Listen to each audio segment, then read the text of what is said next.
वशिष्ठ की बात सुनकर नंदिनी का सिर ऊपर उठ गया, आंखें लाल हो गई। वह वज्र कर्कश ध्वनि करने लगी। उसकी भीषण मूर्ति देखकर सैनिक भाग चले।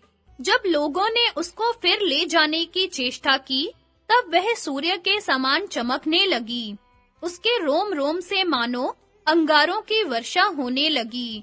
उसके एक-एक अंग से पहलव, द्रविण, शक, यवन, शबर, पौंड्र, किरात, चीन, हूण, सिंहली, बर्बर, खस, यूनानी और मलेच्छ प्रकट हो गए तथा हथियार उठाकर विश्वामित्र के एक-एक सैनिक पर 5-5, 7-7 करके टूट पड़े। भगदड़ मच गई। आश्चर्य तो यह था कि नंदिनी पक्ष का कोई भी सैनिक विश्वामित्र के सैनिक पर प्राणांत तक प्रहार नहीं करता था। जब उनकी सेना 12 कोस भाग गई और उसे कोई रक्षक नहीं मिला, तब विश्वामित्र यह ब्रह्म तेज देखकर आश्चर्यचकित हो गए। अपने क्षत्रिय भाव से उन्हें बड़ी ग्लानि हुई। वे उदास होकर कहने लगे, क्षत्रिय बल को धिक्कार है। वास्तव में ब्रह्म तेज का बल ही सच्चा बल है। सच पूछो तो इन दोनों का कारण तपोबल ही प्रधान है। यह विचार कर उन्होंने अपना विशाल राज्य, सौभाग्य, लक्ष्मी तथा सांसारिक सुख भोग छोड़ दिए और तपस्या करने लगे। तपस्या से सिद्धि प्राप्त करके उन्होंने सारे लोकों को अपने तेज से भर दिया और ब्राह्मणत्व प्राप्त किया। उन्होंने इंद्र के साथ सोमपान भी किया था। महर्षि वशिष्ठ की क्षमा, कल्माशपाद की कथा। गंधर्वराज चित्ररथ कहते हैं, अर्जुन, राजा इक्ष्वाकु के वंश में कल्माशपाद नाम का एक राजा हो गया है। एक दिन की बात है, वह शिकार खेलने के लिए वन में गया। लौटने के समय वह एक ऐसे मार्ग से आने लगा जिससे केवल एक ही मनुष्य चल सकता था। वह थका मांदा और भूखा प्यासा तो था ही। उसी मार्ग पर सामने से शक्ति मुनि आते दिख पड़े। शक्ति मुनि वशिष्ठ के 100 पुत्रों में सबसे बड़े थे। राजा ने कहा, तुम हट जाओ, मेरे लिए रास्ता छोड़ दो। शक्ति ने कहा, महाराज, सनातन धर्म के अनुसार क्षत्रिय का यह कर्तव्य है कि वह ब्राह्मण के लिए मार्ग छोड़ दे। इस प्रकार दोनों में कुछ कहा सुनी हो गई। न ऋषि हटे और न राजा। राजा के हाथ में चाबुक था। उन्होंने बिना सोचे विचारे ऋषि पर चला दिया। शक्ति मुनि ने राजा का अन्याय समझकर उन्हें शाप दिया कि अरे नृपाधम, तू राक्षस की तरह तपस्वी पर चाबुक चलाता है, इसलिए जा, राक्षस हो जा। राजा राक्षस भावाक्रांत हो गया। उसने कहा, तुमने मुझे अयोग्य शाप दिया है, इसलिए लो, मैं तुमसे ही अपना राक्षसपना प्रारंभ करता हूँ। इसके बाद कल्माशपाद शक्ति मुनि को मारकर तुरंत खा गया। केवल शक्ति मुनि को ही नहीं, वशिष्ठ के जितने पुत्र थे, सभी को उसने खा लिया। शक्ति और वशिष्ठ के दूसरे पुत्रों के भक्षण में कल्माश का राक्षसपना तो कारण था ही। इसके सिवा विश्वामित्र ने भी पहले द्वेष का स्मरण करके किंकर नाम के राक्षस को आज्ञा दी थी कि वह कल्माशपाद में प्रवेश कर जाए, जिसके कारण वह ऐसे नीच कर्म में प्रवृत्त हुआ। वशिष्ठ जी को यह बात मालूम हुई। उन्होंने जाना कि इसमें विश्वामित्र की प्रेरणा है। फिर भी उन्होंने अपने शोक के वेग को वैसे ही धारण कर लिया जैसे पर्वतराज सुमेरु पृथ्वी को। उन्होंने प्रतिकार की सामर्थ्य होने पर भी उनसे किसी प्रकार का बदला नहीं लिया।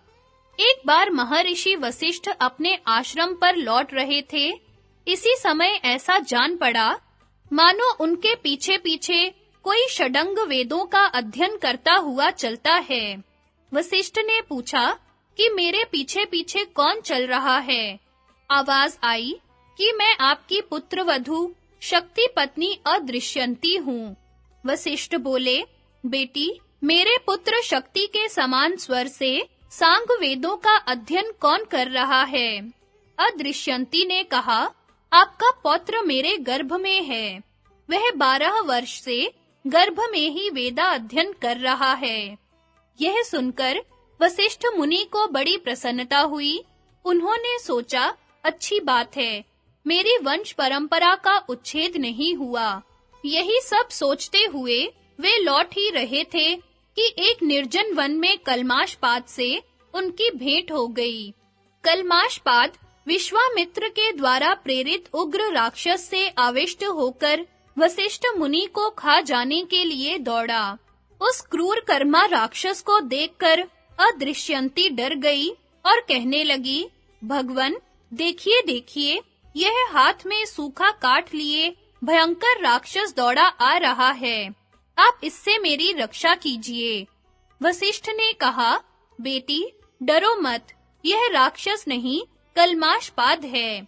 यह कहकर महर्षि वशिष्ठ ने हुंकार से ही उसे रोक दिया। इसके बाद उन्होंने जल को हाथ में लेकर मंत्र से अभिमंत्रित किया और कलमाशपाद के ऊपर डाला। वह तुरंत शाप से मुक्त हो गया। 12 वर्ष के बाद आज वह शाप से छूटा। उसका तेज बढ़ गया। वह होश में आया और हाथ जोड़कर श्रेष्ठ महर्षि वशिष्ठ से कहने लगा, महाराज, मैं सुदास का पुत्र कलमाशपाद आपका यजमान हूँ। आज्ञा कीजिए, मैं आपकी क्या सेवा करूँ? वशिष्ठ जी ने कहा, यह सब बात तो भैया समय-समय की है। अब जाओ, तुम अपने राज्य की देखभाल करो। हाँ, इतना ध्यान रखना कि कभी किसी ब्राह्मण का अपमान न हो। राजा ने प्रतिज्ञा की, महाभाग्यवान ऋषि श्रेष्ठ, मैं आपकी आज्ञा का पालन करूंगा। कभी ब्राह्मणों का तिरस्कार नहीं करूंगा, उनका प्रेम से सत्कार करूंगा। क्षमाशील महर्षि वशिष्ठ इस पुत्रघाती राजा के साथ अयोध्या में आए और अपने कृपा प्रसाद से उसे पुत्रवान बनाया। इधर वशिष्ठ के आश्रम पर अदृश्यंती के गर्भ से पराशर का जन्म हुआ। स्वयं भगवान वशिष्ठ ने पराशर के जात कर्म आदि संस्कार कराए।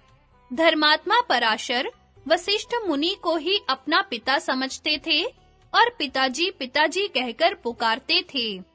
एक दिन अदृश्यंती ने बतलाया कि ये तुम्हारे पिता नहीं, दादा हैं। इसी प्रसंग में पराशर जी को यह भी मालूम हुआ कि मेरे पिता को राक्षस ने खा डाला। यह सुनकर उनके चित्त में बड़ा दुख हुआ और उन्होंने सब राजाओं पर विजय प्राप्त करने का निश्चय किया। महर्षि वशिष्ठ ने प्राचीन कथाएं कहकर उन्हें समझाया और आज्ञा की कि तुम्हारा कल्याण इसी में है, तुम क्षमा करो, किसी को पराजित मत करो। तुम्हें मालूम ही है कि इन राजाओं की जगत में कितनी आवश्यकता है। वशिष्ठ के समझाने बुझाने से पराशर ने राजाओं को पराजित करने का निश्चय तो छोड़ दिया, परंतु राक्षसों के विनाश के लिए घोर यज्ञ प्रारंभ किया। उस यज्ञ से जब राक्षसों का नाश होने लगा, तब महर्षि पुलस्त्य और वशिष्ठ ने उन्हें समझाया, पराशर, क्षमा ही परम धर्म है। तुम्हारे सभी पूर्वज क्षमा की मूर्ति हैं। मनुष्य तो यूं ही किसी की मृत्यु का निमित्त बन जाता है। तुम यह भयंकर क्रोध त्याग दो। ऋषियों की आज्ञा से पराशर ने भी क्षमा स्वीकार की और अपने यज्ञ अग्नि को हिमाचल में छोड़ दिया। वह आग अब भी राक्षस, वृक्ष और पत्थरों को जलाती फिरती है। पांडवों का धौम्य मुनि को पुरोहित बनाना। वैशंपायन जी कहते हैं, जन्मेजय, गंधर्वराज के मुख से पुरोहित की महिमा और प्रसंगवश महर्षि वशिष्ठ की क्षमाशीलता सुनकर अर्जुन ने पूछा, गंधर्वराज, तुम तो सब कुछ जानते हो, यह बतलाओ कि हम लोगों के योग्य वेदज्ञ पुरोहित कौन होगा? गंधर्व ने कहा, अर्जुन, इसी वन के उत्कोचक तीर्थ में देवल के छोटे भाई धौम्य तपस्या कर रहे हैं। आप लोगों की इच्छा हो तो उन्हें पुरोहित बना लें। इसके बाद अर्जुन ने गंधर्वराज को विधि पूर्वक आग्नेय अस्त्र दिया और प्रसन्नता से कहा, गंधर्व रत्न, तुम जो घोड़े देना चाहते हो वे अभी तुम्हारे ही पास रहें। समय आने पर हम उन्हें ले लेंगे। इस प्रकार आपस में एक दूसरे का सत्कार करके गंधर्व और पांडव भगवती भागीरथी के रमणीय तट से अभीष्ट स्थान की ओर चल पड़े। पांडवों ने उत्कोचक तीर्थ में धौम्य मुनि के आश्रम पर जाकर उनसे पुरोहित बनने की प्रार्थना की।